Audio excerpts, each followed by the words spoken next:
वेद के blood test की report तो आ गई है और उसमें लिम्फोमा का इंडिकेशन, वेद को कैंसर हो सकता है। वेद, वेद,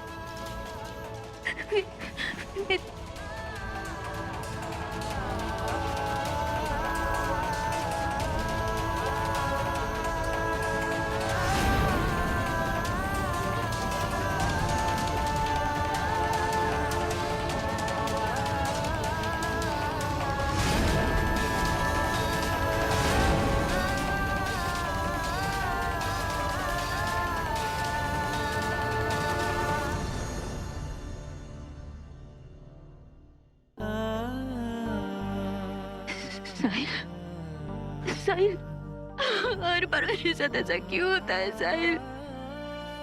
वेद को कैंसर, मेरा बच्चा ठीक हो जाएगा ना साहिल? वेदिका जी शांत, please please.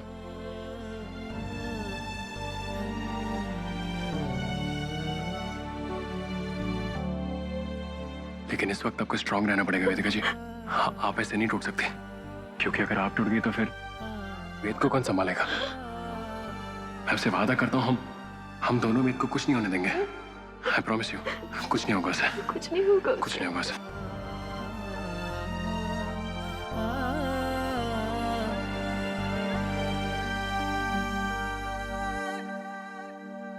Vedika the,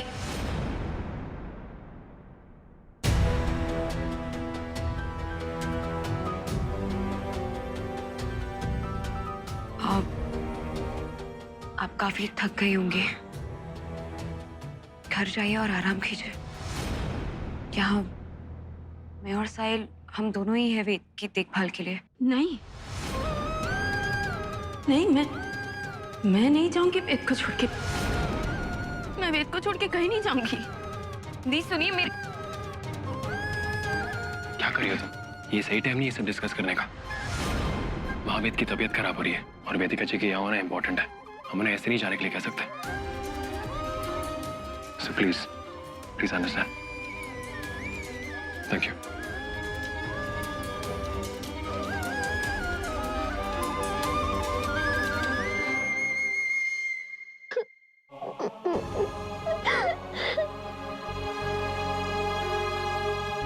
thank you Tushar, तुम इस वक्त इतनी रात को मुझसे मिलने आए, अपने चाचा जी से मिलने के बहाने। पर मैं क्या करूं? इस वक्त घर में इतने प्रॉब्लम्स चल रहे हैं, पता नहीं सब कुछ कब ठीक होगा। सब ठीक हो जाएगा, प्लीज रोना बंद करो। बेचारा तुषार इतनी रात को हमसे मिलने आया है, भूखा होगा। अरे प्लीज यार, बच्चों की तरह रोना बंद करोगी? प्लीज अपना ख्याल रखो और रोना बंद करो।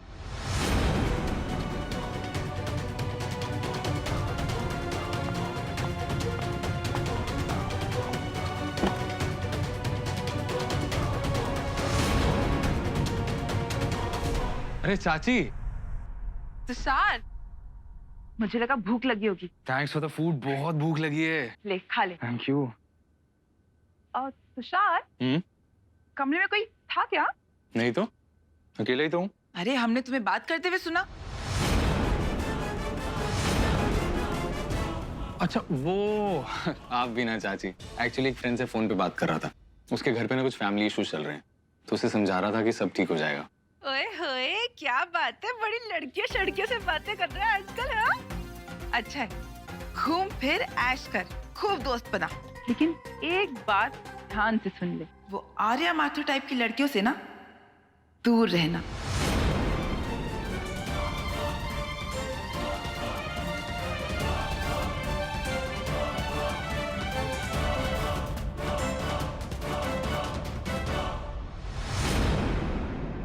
आपने हर बार मेरी परीक्षा ली और हर परीक्षा में हर बार आपकी मर्जी मान के मैं चुप रही। आपको मेरे बच्चे की रक्षा करनी होगी।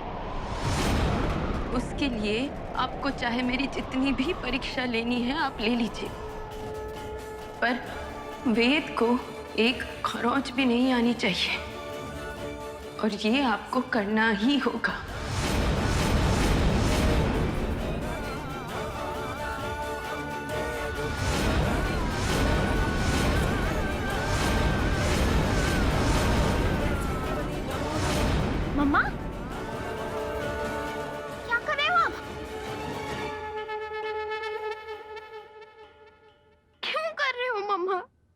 हमारे भगवान है हमारे साथ। अब प्लीज ऐसा सब मत करो। मैं ठीक हूँ आर्या। आपने पूरा दिन कुछ खाना भी नहीं खाया ना? आर्या, अरे प्लीज बेटा, मेरा बिल्कुल मन नहीं है।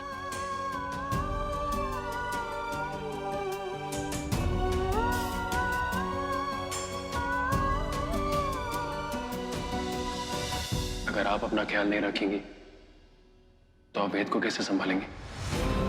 प्लीज खा लीजिए। वेदिका जी, मैं आपसे रिक्वेस्ट कर रहा हूँ। ये बात तो तुम पर भी लागू होती है ना? तुमने भी तो कुछ नहीं खाया। तुम्हें भी तो अपनी तबीयत का ख्याल रखना पड़ेगा ना। अच्छा है, अब मैं आप दोनों को आज अपने हाथों से खाना खिलाती हूँ। मुझे कभी मौका ही नहीं मिला। आओ ना साहिल पापा।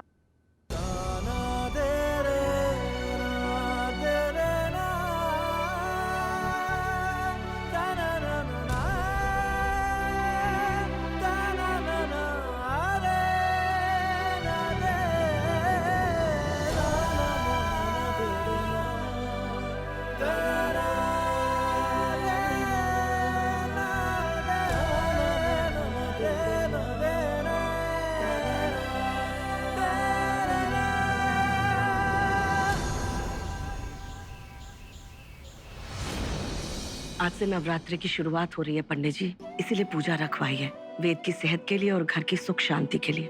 आज से 9 दिन तक अखंड ज्योत जलेगी, जिसका आरंभ आज से होगा। और पूरा अग्रवाल परिवार इस बात के लिए प्रार्थना करेगा कि वेदु रोग मुक्त हो और उसे लंबी आयु मिले। लेकिन पूजा में बच्चे के माँ और बाप दोनों का बैठना अनिवार्य है।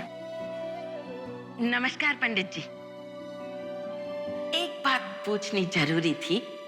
कौन सी माँ का पूजा में बैठना अनिवार्य है? जिस माँ ने पैदा किया या फिर जिस माँ ने पाला?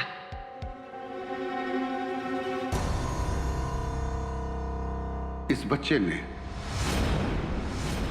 जिस माँ की कोख से जन्म लिया।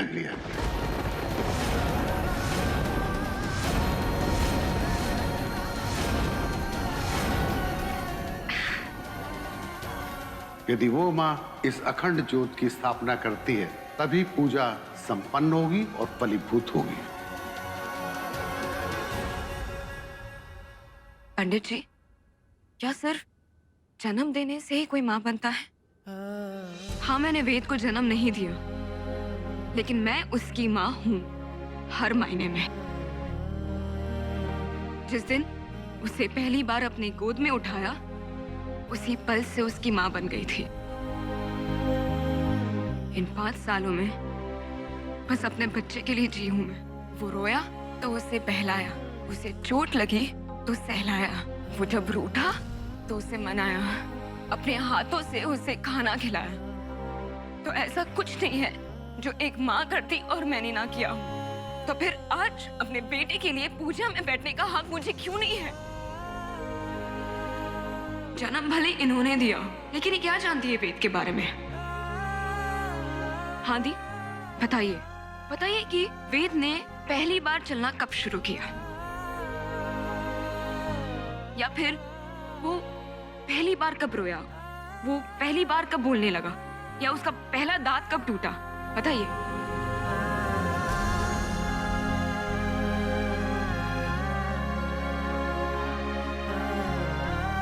पंडित जी, वेद की माँ मैं ही हूँ, और आज अगर मेरे बच्चे के लिए पूजा रखी गई है तो उस पूजा में मैं ही बैठूंगी। मुझे पूरा हक है।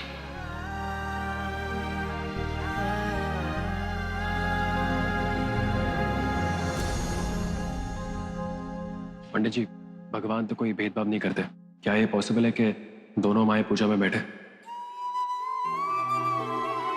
क्योंकि वेद को जितना भी आशीर्वाद और प्यार मिले उसके लिए अच्छा। ये प्रगतिशील सोच समाज में चलती है और होना भी चाहिए, पर जहां तक सवाल है धार्मिक नियम और संस्कारों का, हमें वही करना होता है, उन्हीं नियमों का पालन करना होता है जो चलन में होते हैं। ये कोई हंसी ठिठोली नहीं है कि जिसका मन आए वो बैठ जाए, जिसका मन आए उठ के चला जाए। ये पूजा यदि उस माँ के हाथों से होगी जिसने जन्म दिया है, तभी ये पूजा संपन्न होगी और फलदायक होगी। अरे एकदम सही बात बोली पंडित जी ने। वेदिका, वेद ने तेरी कोख से जन्म लिया है, तू पूजा में बैठ जा। जा।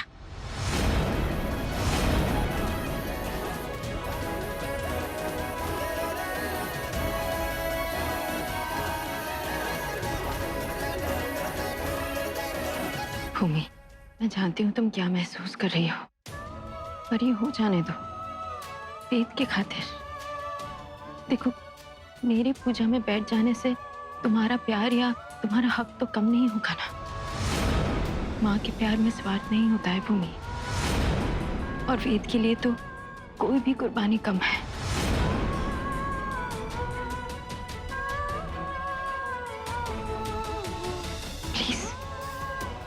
पूजा का शुभ मुहूर्त निकला जा रहा है, कृपया करके आप स्थान ग्रहण करें।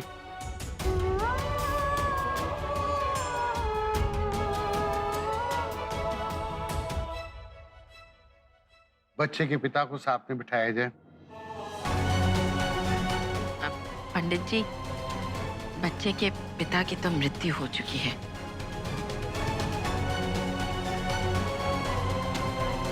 अब पंडित जी, बच्चे के पिता नहीं है तो पालने वाला पिता बैठे तो कुछ गलत तो नहीं होगा ना?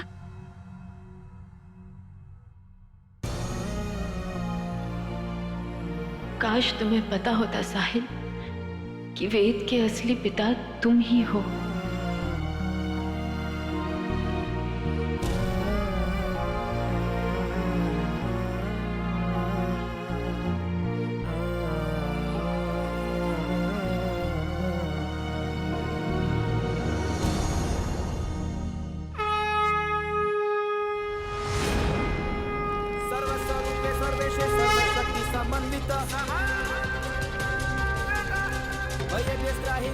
दुर्गे देवी नमोस्तुते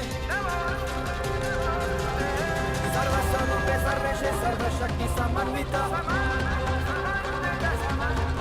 वैद्यस्त्राहिनो देवी दुर्गे देवी नमोस्तुते सर्वस्वरूपे सर्वेशे। एक पूजा में बैठने से आप वेद की माँ नहीं बन जाओगी दी।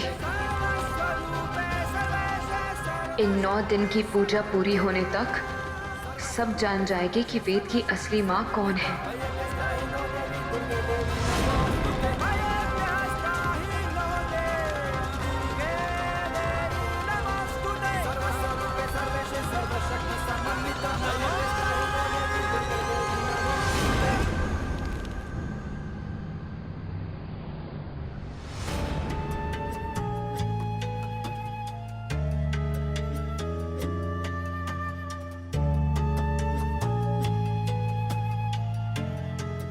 डॉक्टर साहब, हमारा वेदू ठीक हो रहा है ना?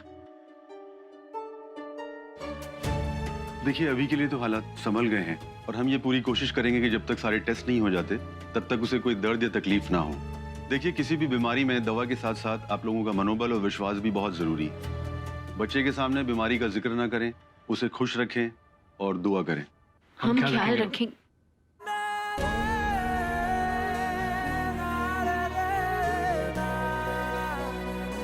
जी आप बिल्कुल फिक्र मत कीजिए, हम ध्यान रखेंगे। भूमि, साहिल, अपने बच्चे का अच्छे से ख्याल रखना। डॉक्टर साहब, बच्चे की माँ वेदिका ने अखंड ज्योत जलाई है बच्चे के लिए नवरात्रि के शुभ अवसर पर। अरे कोई कसर ना छोड़ेगी ये अपनी बच्चे की सलामती के लिए। हाँ, ये जो वेद कुछ ठीक है ना, ये इसी की प्रार्थना की वजह से है। चल वेदिका, ज्योत को माता के सामने रखना है ना, पंडित जी ने कहा था। चल।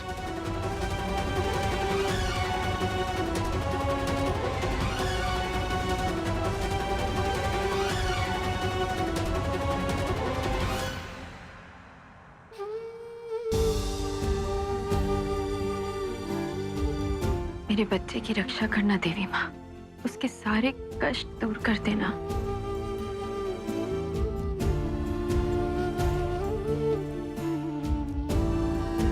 आज नवरात्रि की पूजा की शुरुआत है। अखंड ज्योत मेरे हाथ से नहीं जला तो क्या हुआ, मगर पूजा करने से मुझे कोई नहीं रोक सकता। मैं अपने बच्चे के लिए कुछ भी करने को तैयार हूं। पंडित जी, बढ़िया, मैं इनसे मिलिए। ये सिद्धेश्वर जी है, बनारस के बहुत ही जाने माने पंडित हैं। खास नवरात्रि के अवसर पर यहाँ आए। मेरी इनसे मुलाकात हुई, मैंने इन्हें वेद के बारे में बताया और इन्होंने मुझे यकीन दिलाया है कि जो इनकी दी हुई पूजा और तपस्या करता है उन्हें मनचाहा वरदान मिलता है।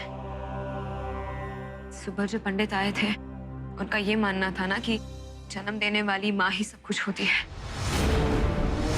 पर मैं साबित कर दूंगी कि पालने वाली माँ जन्म देने वाली माँ से कहीं ऊपर होती है। माँ की ममता से बढ़कर दुनिया में कोई ताकत नहीं होती है। ये आज सबको दिखा देना तुम। हाँ, तो तपस्या पर एक ही इंसान का हक थोड़ी ना है। जो पालने वाली माँ कर सकती है वो पैदा करने वाली माँ काहे नहीं कर सकती। वेदिका, आज तू दिखा दे इन्हें। अरे आखिर हमारे नाती वेद का सवाल है। जो भी करेंगे कम है। दिखा दे आज तू इन्हें। जी हाँ, बच्चे के दीर्घ आयु के लिए यह तप है, परंतु यह तप बहुत ही कठिन है। बच्चे की माँ को सुलगते हुए कोयलों पर खड़ा रहना होगा।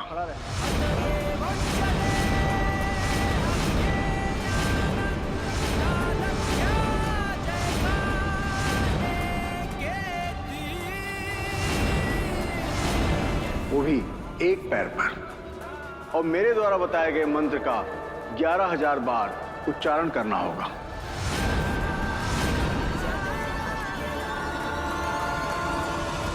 याद रहे, यदि यह तपस्या अधूरी रह गई तो यह पूजन प्रभावहीन हो जाएगी, व्यर्थ हो जाएगी। अभी तुम्हें ये सब करने की जरूरत नहीं है। ये सब टॉर्चर है, तुम्हारे पैर चल सकते हैं। हम वेद का इलाज करवाएंगे ना अच्छे से। तुम ये सब नहीं साहिल, जैसा डॉक्टर ने भी कहा, सिर्फ दवा ही सब कुछ नहीं होती। मैं अपने वेद के लिए सब कुछ करूंगी, भले इसके लिए मेरे पैर जले या कुछ भी हो। मैं कोई कसर नहीं छोड़ूंगी। तो तू काहे पीछे रहेगी वेदिका? तू भी चढ़ जा उस इतने कोयले पर। जा। माँ, ये कोई मुकाबला नहीं है। भूमि को अगर श्रद्धा से ये करना है तो उसे करने दीजिए। सही कहा बेटी तुमने। तप में बड़ी शक्ति होती है और बच्चा इतना सौभाग्यशाली है कि उसके पास 2 माँ हैं, और 2 माँओं की तपस्या का असर भी दुगना होता है।